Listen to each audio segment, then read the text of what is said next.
안녕하십니까? GBS 청취자 여러분, 그리고 매일 복음, 우리 형제 자매님들. 오늘은 천상병 씨 귀천이라는 책, 그게 이중어로 나왔습니다. 천상병 귀천, Back to Heaven. 그래서 도서출판답게 해서 이게 코넬 대학 이스트 아시아 시리즈 나온 책인데, 시를 번역하기 너무너무 힘든데 이거를 그래도 코넬 대학에서 해주셔서 제가 제 북톡을 한국말 영어로 이렇게 할 수 있어서 다행입니다. 먼저 기도합니다. 오래전에 간 우리 천상병 시인 묵상하며 우리 신앙생활에 도움이 되도록 도와주시옵소서. 감사합니다. 예수님의 이름으로 기도합니다. 아멘. 자, 우리 천상병 그러면 아시는지 모르시는지 몰라서 저는 뭐 너무 사랑하고 너무 오랫동안 읽었기 때문에 당연히 한국 사람이면 알아야 된다고 생각하지만 제가 나이 들면서 깨달은 게 있어요. 당연한 건 전혀 없다. 당연히 모를 수도 있다. 천상병 씨의 귀천. 여러분 그 시는 아마 다 한번 누구든지 다 들어봤을 겁니다. 그래서 제가 귀천을 먼저 읽어드릴게요. 그분의 간판시니까. 귀천. 나 하늘로 돌아가리라. 새벽빛 와 닿으면 쓰러지는 이슬 더불어 손에 손을 잡고 나 하늘로 돌아가리라. 노을빛 함께 단둘이서 기슭에서 놀다가 구름 손짓하면은 나 하늘로 돌아가리라. 아름다운 이 세상 소풍 끝내는 날 가서 아름다웠다고 말하리라. 와우. 이거를 그 코넬 대학에 있는 브라더 앤서니라는 분이 영어로 번역했어요. 그래서 김영무라는 분하고 같이 전번에 4월 말에 우리 천상병 씨가 돌아가셨거든요. 그래서 4월 28일 1993년에 돌아가셨어요. 그로는 의정부에서 4월 말에 그 천상병 페스티벌을 합니다. 저도 오래전에 그 천상병 씨 페스티벌 의정부라는 데를 가서 한번 한 적이 있는데 어, 그 거기 브라더 앤토니가 오셨더라고요. 그래가지고 만나 뵙고 음, 너무 고맙죠. 한국 시인을 그래도 코넬이란 좋은 대학에서 이렇게 시를 번역을 해가지고 했는데 근데 이제 문제는 좀 아쉬운 점도 좀 있습니다. 내가 나중에 시간이 되면 나누고 일단 천상병 씨가 누군지 모르는 분들 한국이 나온 시인인데 1930년 일본 땅에서 태어난 그는 해방되던 해 가족을 따라 귀국하여 마산에서 학업을 계속했다. 그가 아직 학생이던 1949년 월간 잡지 문예에 그의 첫 작품 강물이 발표되었다. 1971년 고문의 깊은 후유증에 시달리며 술 타령으로 나날을 떠도던 그가 실종된다. 그러니까 1949년에 와서 그 첫 작품 강물이라는 게 있습니다. 근데 그 강물이라는 시도요. 와, 너무나 너무나 놀랍습니다. 제가 읽어드릴게요. 강물. 강물이 모두 바다로 흐르는 까닭은 언덕에 서서 내가 온종일 울었다는 그 까닭만은 아니다. 밤새 언덕에 서서 해바라기처럼 그리움에 피던 그 까닭만은 아니다. 언덕에 서서 내가 짐승처럼 서러움에 울고 있는 그 까닭은 강물이 모두 바다로만 흐르는 그 까닭만은 아니다. 와, 그거로 이제 시인으로 등단했어요. 근데 1971년 우리 박정희 독재자의 그, KCI에게 잡혀서 엄청난 고문을 당합니다. 어, 남자의 그 성기에다가 전기를 해가지고 고자를 만들어 버리고 너무나 말도 안 되는 그러한 거를 고투로 해다가 어떻게 되느냐. 그래서 친척들 그래서 술 타령으로 후유증으로 떠돌아다니다가 실종이 됩니다. 1971년. 그래서 분명히 친구들이 이거 행여병자로 사망했을 거라는 결론을 내리고 비통한 심정으로 그의 작품을 모아 유고 시집을 발간하기도 했다. 죽지도 않은 사람이 1971년도, 1972년도는 천상병과 목순옥 사모님의 결혼. 그래서 목순옥이라는 그분이 이제 그 귀천이라는 카페를 운영하시는 분이죠. 저도 몇 번 봤었는데 개인적으로. 그분이 그 천상병 씨의 친구의 여동생이에요. 근데 병원에 입원해 있는 이 천상병 씨가 우리 목순옥 자매만 오면 자꾸 정신이 돌아오고 제대로 하니까, 그러니까 오빠가 그랬다는 거죠. 목순옥 동생에게. 야, 네가 저 우리 천상병이 좀 책임져야겠다. 그래서 둘이서 결혼을 해요. 애도 못 낳고 사실 남자로서 불구자인 그를 결혼을 합니다. 그리고 거기서 너무 재미난 건 이 천상병 씨가 크리스찬이죠. 여기 그 이제 시에서 이제 쭉 자기 믿음에 대해서 쓰고 있는데, 이 사람은 무슨 뭐 크리스찬 시인이라 해서 뭐 할렐루야 뭐 이렇게 쓰는 건 아니었고, 이분이 좋아했던 시인들이 이제 이외수 시인, 그리고 거기 또 스님 하나, 그래서 이제 세 사람이 그 도둑놈 셋이라는 시집을 내서 이제 돈을 벌어서 그 귀천이라는 카페를 도와주죠.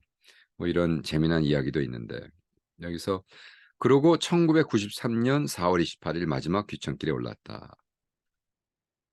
그가 쓴 말 중에 이런 말이 있습니다. 가난하고 불쌍한 신이지만 나는 후회 없이 열심히 살고 있다. 사랑이야말로 인생의 행복인 것이다.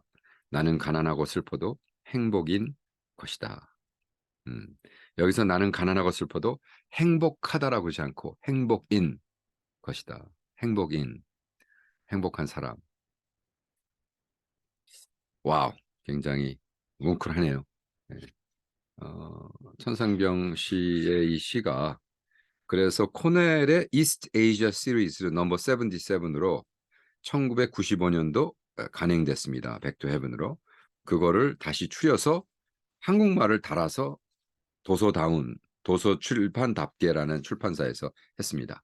머릿말에 이 출판사에서 쓴 머릿말에 이렇게 써 있습니다. 천상병 시인은 1993년 4월 28일 세상을 떠났는데 그것은 오래전에 예행 연습이 끝난 죽음이었다. 그가 처음 세상을 떠난 것은 1967년 중앙정보부 요원들이 서울 중심부에 있는 그들의 본부에서 무시무시한 지하실로 그를 끌고 갔을 때였다. 그는 거기서 물고문과 성기에 전기 충격을 가하는 전기 고문을 받았다. 간첩 혐의로 기소된 대학 시절의 친구의 수첩에서 그의 이름이 발견되었기 때문이었다. 천산병은 6달을 갇혀 있다가 풀려났다. 자백을 강요받았으나 친구가 여럿 있다는 사실 말고는 자백할 것이 없었다. 이때 정기 고문으로 그는 자식을 가질 수 없는 몸이 되었다. 이 얘기를 들으면서 제가 조금 가슴이 뭉클했던 게, 저희 아버님도 박정희 독재자 시절 때, 너무 요즘 또 박정희를 막 너무 올려 채우는데 그 스톡홈 신드롬이라 그러죠. 근데 박정희 독재자 시절 때 우리 아버님도 KCI에 잡혀가서 고문까지는 안 당했지만, 그래서 우리가 사실 73년도에 이민을 도망가듯 와야 될 수밖에 없었습니다. 그런데 이렇게 말이 됩니까? 멀쩡한 남자의 성기에 전기 충격을 해서 자식을 가졌으면 고자를 만들었단 말이에요. 고문을 받은 사건이 있은 후 얼마 되지 않아서 천산병은 또 한 번 죽음을 맞게 된다. 고문의 깊은 후유증에 시달리며 술타령으로 떠나던 그가 마침내 1971년 실종된 것이었다. 근데 그는 병원에 쓰러져 이송되었는데 자신 이름과 자신이 시인이라는 것 말고는 아무것도 기억하지 못했다. 음. 심한 자폐증을 보이는 가운데도 대학 때 친구의 여동생인 목순옥의 방문을 받은 뒤로는 그의 병세가 호전되기 시작했다. 의사는 그에게 자주 찾아오는 것이 도움이 되며 모든 것이 잘 되면 한두 달이면 퇴원할 수 있을 거라고 말해 주었다. 그래서 목순옥은 오빠의 친구를 매일 방문하게 되었고 마침내 그는 사회로 복귀할 수 있는 상태가 되어서 음, 스스로 부양할 능력이 없는 것이 문제였기 때문에 이 목순옥 자매님이 평생을 너무 대단하죠. 네, 너무 대단한 사람이에요. 이 여자도. 친구를 좋아하고 아무나 믿으며 술과 담배를 즐기는 그의 성품으로는 신혼부부의 의식주를 해결하는 데 아무런 도움되지 못했다. 친구의 도움으로 목순옥은 서울 인사동 골목에 작은 찻집을 열었고, 친구라는 게 이회수 시인 그리고 스님 하나. 여기 목사들이 좀 많았으면 얼마나 멋있었을까. 근데 이제 목사들은 이런 분하고 사실 같이 다니기 힘들죠. 목사들도 열심히 정부랑 같이 해서, 그렇죠. 영적인 것만 했을 테니까. 자, 천상병은 어떤 종류의 시를 썼는가? 자신의 주위 세상에 대해 사사롭게 보고 느낀 것을 적은 서정시가 주류를 이룬다. 서정시. 제가 사실 천상병 시를 좋아하는 것이 천상병 시 시를 읽으면서 자신감을 가져서 저도 시인이 된 거예요. 저희 누님도 시인이고 저희 첫째 누님도 시집을 출판했고 저희 아버님은 뭐 저기 신문사의 주필이셨고 글 쓰는 가족인데도 저에게 야 나도 할 수 있다 저 정도.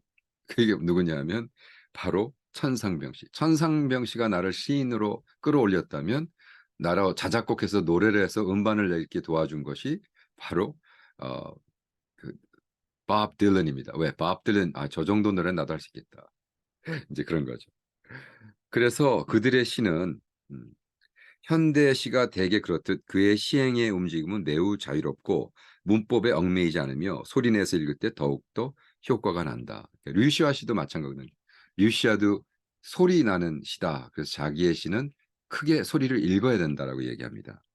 어떤 시들은 너무 단순 소박해서 겉으로 드러난 그 천진성에 기가 막혀 현학적인 비평가들은 모욕감을 느낄 수도 있는 것이다. 시는 고급 예술이고 매우 진지한 것인데 이런 시는 유치원에서도 쓸 수 있는 것 아닌가 하고 불평을 할 수도 있는 것이다.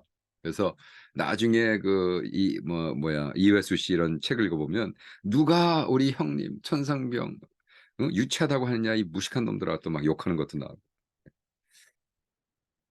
그렇습니다.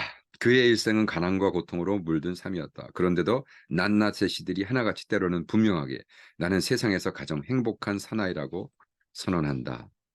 가난한 사람은 행복하다는 예수님 말씀의 참뜻을 그의 시들은 완벽하게 보여준다.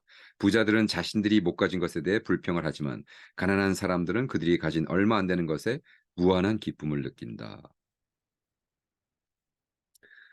그는 의정부 작은 언덕 위에 묻혀 있지만 결코 죽은 시인이 아님을 드러내며 가장 분명한 표지가 아니고 무엇이겠는가. 아름다운 시 귀천에서 약속한 대로 나 하늘로 돌아가리라. 아름다운 이 세상 소풍 끝내는 날 가서 아름다웠다라고 말하리라. 여기에 그 일생 작업에 비밀이 있다. 세상은 아름답다는 것, 인생은 아름답다는 것, 우리는 매일 기뻐해야 한다는 것을 그는 들을 귀가 있는 그들에게 가르치고 있는 것이다. 와, 여기서 아멘 하고 싶네요. 여기서 천상교기에서 나는 가난하고 슬퍼도 행복인 것이다. 행복인. 나는 행복한 사람이다. 이걸 여러 챕터로 나눴습니다. 새라는 섹션에는 1971년도부터 쓴 시들을 쭉 나열했고 그래서 77년까지 그 다음에 두 번째 섹션은 주막에서는 1978년도부터 쓴 시를 쭉 나열했고 천상시인이라는 챕터 3에는 84년도부터 그 다음에 요놈 요놈 요 이쁜 놈 그래서 여기는 1987년부터 죽기까지 93년 그래서 6년 동안의 시를 했습니다. 여기서 뭐 주로 너무나 다 좋으니까 다 읽어드릴 수는 없고 그죠? 벌써 어, 시간이 지났는데 여기 나무라는 시를 읽어드릴게요. 왜? 이게 시야? 보통 사람들은 시라는 어떤 관념에 그들의 생각에서 완전히 깨버리는 시죠. 나무. 사람들은 모든 그 나무를 썩은 나무라고 그랬다. 그러나 나는 그 나무가 썩은 나무는 아니라고 그랬다. 그 밤 나는 꿈을 꾸었다. 그리하여 나는 그 꿈속에서 무럭무럭 푸른 하늘에 다슬듯이 가지를 펴며 자라가는 그 나무를 보았다. 나는 또다시 사람을 모아 그 나무가 썩은 나무는 아니라고 그랬다. 그 나무는 썩은 나무가 아니다. 오. 제가 이런 시를 읽을 때마다 막 와우 막 소름이 끼치면서 나도 좀 이런 시를 왜냐하면 이거 스토리텔링이거든요. 이야기를 한단 말이에요. 이야기. 그죠? 그래가지고 그 이야기를 통해서 지금 하고 있습니다. 시를 정리해 나가고 있는 너무너무나 좋은 시 같아요. 근데 여기서 예를 들어 제가 브라더 앤토니에게 좀 야 어떻게 이따위로 번역을 했어. 좀 욕을 하고 싶은 게 주일 그리고 성당 입구 뭐 이런 그 크리스찬적인 입장을 할 때 주일 그랬는데 Sabbath 아니 이게 왜 안식일 주일을 안식일로 하면 이게 그죠? 말이 안 되잖아요. 그걸 몰라서 한 건 아닐 텐데 번역자의 실수도 아닌 것 같고 분명히 번역한 사람이 김영무라는 분인데 바본가? 아니 어떻게 주일을 안식일로 해? 그죠? 주일을 안식일 토요일을 어떻게 주일로 바꿨었을까? 근데 이 한두 번이 아닌 거예요. 이런 너무나 말도 안 되는 실수를. 그래서 내가 야 이거 코넬에서 한 거 치고는 너무나 황당하다. 예를 들어 읽어드릴게. 회상 아름다워라 젊은 날 사랑의 대꾸는 어딜 가? 어딜 가긴 어딜 가요. 아름다워라 젊은 날 사랑의 대꾸는 널 사랑해. 그래도 난 죽어도 싫어요. 눈 오는 날 사랑은 쌓인다. 비 오는 날 세월은 흐른다. 너무 좋죠. 그 마지막 두 라인이 완전히 그냥 히트 대박이잖아요. 그죠? 눈 오는 날 사랑은 쌓이고 비 오는 날 세월은 흐른다. 음. 근데 그걸 어떻게 썼냐면 on snowy days love drifts. On rainy days time flows. 아니 어떻게 drift 쌓인다는 pile up. 그죠? 눈이 쌓인다는 거를 눈이 드립한다는 거 흘러내린다는 거거든요. 아, 야, 이거 너무 안타깝네요. 예, 이거 물론 오래전에 하고 내가 뭐 아마 브라더 앤토니도 그때 나이가 많은 교수였으니까 돌아가셨을 겁니다. 그렇다고 가가지고 뭐라 그럴 수도 없고. 그래서 야, 이런 건 좀 다시 번역을 했으면 좋겠다. 여기 아가야라는 또 시가 있습니다. 이건 정말로 시 같지 않은 시인데 그래서 제가 좋아하는 시인데 한번 읽어드릴게요. 아가야. 해 뜨기 전 새벽 중간쯤 희뿌연 어스름을 타고 낙심을 이리처럼 깨물며 사직공원 길을 간다. 해인도 드문 이 거리 어느 집 문 밖에서 서너 살 된 직한 잠옷바람에 애띤 계집애가 울고 있다. 지겹도록 슬피운다. 지겹도록 슬피운다. 웬일일까? 개와 큰 집 대문 밖에서 유리 같은 손으로 문을 두드리며 이 애기는 왜 울고 있을까? 오줌이나 싼 그런 벌을 받고 있는 걸까? 자주 뒤돌아보면 나는 무심할 수가 없었다. 아가야, 왜 우니? 이 인생에 무엇을 한다고 우니? 무슨 슬픔 당했다고? 괴로움이 얼마나 아픈가를 깨달았다고 우니? 이 새벽 정처 없는 산길로 헤매고 가는 이 아저씨도 울지 않는데. 아가야, 너에게는 그 문을 열어줄 엄마 손이 있겠지. 이 아저씨는 그런 사랑이 열릴 문도 없단다. 아가야, 울지 마. 이런 아저씨도 울지 않는데. 아, 참. 울컥하죠. 울컥해요. 예, 가난이 자기 직업인이었던 천상병 씨. 와이프의 찻집에 얹혀 살던. 예, 그리고 그러나 자기는 행복인이었다라고 이야기하던. 새벽 5시에 언제나 일어나서 동네 의정부 근처에 있는 산에 혼자 가서 산책하면서 거기서 목욕을 했어요. 매일. 네. 몸을 깨끗하게 씻고. 아, 놀랍습니다. 여기 또 제가 음악이라는 시, 이것도 시답지 않은 시인데 여기서는 제가 소렌 키어크가르드의 시를 발견했어요. 소렌 키어크가 아주 비슷한 시를 씁니다. 음악. 이것은 무슨 음악이지요? 새벽녘 머리 앞에 와서 속삭이는 그윽한 소리. 눈물 뿌리며 옛날에 듣던 이 곡의 작곡가는 평생 한 여자를 사랑하다 갔지요. 아마 그 여자 이름은 클라라일 겁니다. 그의 스승의 아내였죠. 100년, 200년 세월은 흘러도 그의 사랑은 아직 다하지 못한 모양입니다. 그래서 오늘 새벽녘 멀고 먼 나라 억만진창인 이 파라코의 가슴에 와서 울고 있지요. 와. 우. 이거는 사실 소렌 키어크가르드가 쓴 시가 이런 비슷한 시가 있어요. 그래서 그 철학자로서 음악가로서 자기 스승의 와이프를 사랑해. 얘기는 못해. 평생 한 번도 고백을 못했지만 그걸 노래로 썼어요. 그거를 듣고 키어크가르드의 시랑 비슷한 시. 그래서 물론 베꼈다는 건 아닙니다. 그러나 워낙 글을 많이 읽었고 그리고 천상병 씨는 시인으로서 이걸 철학적으로 풀면 실존 철학에 한 거죠. 제가 그래서 천상병 어, 천상병 그 캄보디아 가다 뭐 이런 시집을 냈죠. 여기는 지금 뒤에는 안 보이고 앞에 있는 것 같은데. 그래서 제가 소개했습니다. 천상병 캄보디아 가다라는 시집은 해서 천상병 씨의 철학과 이런 시를 왜 쓰게 됐는가에 대해서는 벌써 나눴습니다. 그래서 더 나누지 않을게요. 그냥 그렇다는 겁니다. 자, 나의 가난은 오늘 아침을 다소 행복하다고 생각하는 것은 한 잔 커피와 값 속에 두둑한 담배, 해장을 하고도 버스값이 남았다는 것. 오늘 아침을 다소 서럽다고 생각하는 것은 잔돈 몇 푼에 조금도 부족이 없어도 내일 아침 일도 걱정해야 하기 때문이다. 가난은 내 직업이지만 비춰오는 이 햇빛에 떳떳할 수가 있는 것은 이 햇빛에도 예금 통장은 없을 테니까. 나의 과거와 미래, 사랑하는 내 아들, 딸들아, 내 무덤과 무성한 풀섭으로 때려놔서 괴로웠을 그런 대로 산 인생, 여기 잠들다라고 싱싱 바람 불어라. 와, 나의 과거와 미래, 사랑하는 내 아들, 딸들아. 없거든요, 아들, 딸이. 누구를 얘기합니까? 나의 가난은 내 직업이지만, 제가 목회하면서, 선교하면서, 경제적으로 너무너무나 힘들 때, 음, 그렇다고 해서 내가 생활이 안 돼서 한 건 아니에요. 그냥 정말 도와주고 싶고, 해야 될 일이 있고, 어, 하는데, 정말, 왜, 그렇게 돈 많은 부자들은 쓸데없는 이상한 것만 돕고, 그냥 다 없어질 빌딩만 짓고 앉아 있고.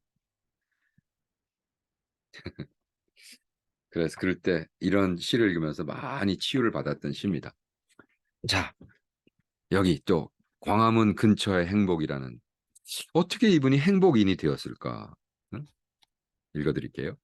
광화문 근처 행복. 광화문에 옛 이승만 독재와 과감하게 투쟁했던 신문사. 그 신문사의 논설위원인 소설가 오상원은 나의 다정한 친구. 어쩌다 만나고픈 생각에 전화 걸면 기어코 나의 단골인 아리랑 다방에 찾아온 그 모월 모일. 또 그랬더니 와서는 내 찻값을 내고 그리고 1,000원짜리 2개를 주는데 나는 그때 오늘만은 나도 이렇게 있다고 포켓에서 2,000원을 끄집어내어 명맥히 보여주는데도 귀찮아 귀찮아 하면서 자기 단골 맥주집으로 길을 가던 사나이. 그 단골집은 얼마 안 떨어진 곳인데 자유당 때 휴관 당하기도 했던 신문사의 부장 지낸 양반이 경영하는 집으로 셋이서 그리고 내 마누라까지 참석해서 자유와 행복의 보물, 꽃동산을 이룬 적이 있었습니다. 하나님, 저와 같은 버러지에게 어찌 그런 시간이 있게 했습니까? 와, 와, 친구랑 맥주 한 잔 마신 거. 아, 하나님, 버러지 같은 저에게 어떤 이런 시간을 있게 하셨습니까? 너무 멋있지 않습니까? 음. 우린 너무나 많은 것을 가지도 더 달라고 그러고, 내 머세디스가 늙어가니까 렉서스 사게 해달라고 그러고, 요즘은 대세가 전기차인데 전기 살 돈이 없다 그러고, 내 골프채가 늙어간다 그러고, 왜 내 새끼 하버드 안 보냈냐 그러고, 왜 나는 평생 죽어서 쌓아놓을 돈이 없냐 그러고, 그렇게 불행히 살고 있는데, 그죠? 나의, 어, 시인으로서의 시의 뜻. 나는 이게 이제 천상병 씨가 쓴 이제 에세이입니다. 나는 시를 문학의 왕이라고 생각한다. 기쁨도 진실한 의미이다. 나는 웃음을 좋아한다. 나는 시를 인생의 본질이라고 말했다. 나는 아이가 없어서 그런지 더욱 고독하다. 그래서 책을 많이 읽고 있다. 시인인 내가 조심해야 할 것은 아무것도 아닌 가치 없는 일에 사로잡힐까 그것이 걱정이다. 나는 고독해야 되기 때문에 언제나 음산할 수밖에 없을 것이라고 생각이 쉽지만 그렇지 않다. 하나님이 계시기 때문이다. 나는 하나님을 믿는다. 하나님은 나의 절대적인 존재이다. 나는 고독할 때면 언제나 하나님을 생각하고 고독해지지 않으려고 한다. 그러니 어떻게 생각하면 언제나 고독하지 않다고 생각할 수도 있다. 음. 나는 언제나 시를 나의 생활 주변에서 찾는 버릇이 있다. 일상생활에 하잘없는 물건이나 사건에조차 시를 찾는 나는 풍부한 시적 소재를 잡는 것이다. 시의 소재는 의미 있는 일에만 있는 것이 아니라 아무렇지도 않은 일에서 나는 깊은 의미를 찾는 버릇이 있다. 생활을 단순하다고 생각하는 사람은 드물겠지만 나는 그 중에 한 사람이다. 아름다운 음악은 시상을 깨우칠 뿐만 아니라 합당한 어귀를 제공하는 것이다. 그래서 음악을 많이 많이 들었다. 그러면서 이렇게 쓰고 있습니다. 그래서 교회에도 나가고 시를 쓰는 것이다. 이 시집에는 신앙시가 없다시피 하다. 이 시에는 요새 쓴 시와 예전에 쓴 시가 섞여 있지만 독자들은 그런 줄 알고 읽어줬으면 좋겠다. 나는 가난하고 불쌍한 시인이지만 나는 후회 없이 열심히 살고 있다. 사랑이야말로 인생의 행복인 것이다. 나는 슬퍼도 행복한 것이다. 나는 슬퍼도 행복인 것이다. 행복한 것이다. 네, 여기서 나는 가난하고 슬퍼도 행복인 것이다. 여기선 행복한 것이라고 이렇게 썼네요. 이게 한인지 인인지는 모르지만 저는 행복인이라고 읽겠습니다. 왜? 행복이란 딴 것이 아니다. 언제나 가슴 뿌듯하게 사는 것이 행복인 것이다. 사소한 일에도 의미를 찾을 수 있고 그리고 기쁨을 느끼고 있다면 그것은 행복이다. 내가 그런 것이다. 여러분이 이 시집을 읽고 조금이라도 마음을 홀가분하게 해주신다면 필자에겐 더한 기쁨이 없겠다. 아무쪼록 시간 내는 데를 읽으셔서 기쁨을 억지라도 찾아 주십시오. 하는 게 필자의 바람이자 소망이다. 아멘 하고 싶습니다. 이렇게 광화문 근처에서 맥주 한 잔 얻어 마시면서 막 버러지 같은 나에게 하나님 이런 행복, 이런 시간이 어떻게 있습니까? 그러면 성경을 이용해서 한번 휘두르친 시를 읽어볼까요? 나의 가난함.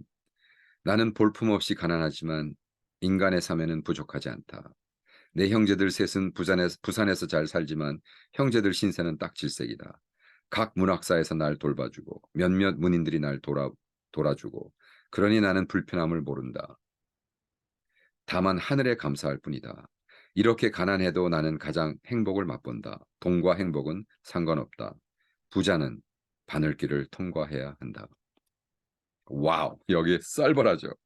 이건 좀 섬뜩하죠. 오, 공격한 건 아닙니다. 근데 정말 글쎄, 진짜로 부자들, 그죠? 네. 과연 하나님한테 인정받는 그냥 오히려 그냥 돈 없이 살다가 평범하게 그냥 살다 가는 게 낫지. 막 너무 부자였는데 그, 그 돈이 다 내 거라고 생각하고 교만 떨던 사람들 과연 천국에 갈 수 있을까? 왜? 못 들어갈 것 같아요. 군형이 작아서.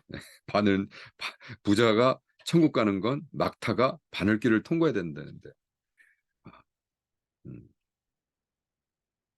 자, 여기 뭐 너무나 많지만 구름이란 거 한번 읽어드릴까요? 구름에 이제 그분이 하나님에 대해서 어떻게 생각하고 있는가? 구름, 하늘에 둥둥 떠 있는 구름은 지상을 살피러 온 천사님들의 휴식처가 아닐까? 하나님을 도우는 천사님이시여 즐겁게 쉬고 가시고 잘 되어 가더라고 말씀하소서. 눈에 안 보이게 우리가 함부로 할지 모르니 널리 용서하소서. 구름을 바라보면서 하나님을 도우는 천사님들의 휴식처가 아닐까. 아주 상상력이 그죠?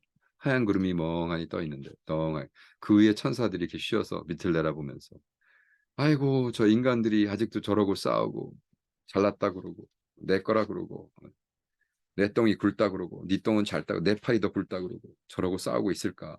음, 얼마나 한심하면 그죠? 아 이렇게 천상병 씨처럼 모든 사람은 그 사람은 쓸모없는 사람 그 사람은 별 볼 일 없는 사람 나는 그 사람은 썩은 나무가 아니라고 그랬다.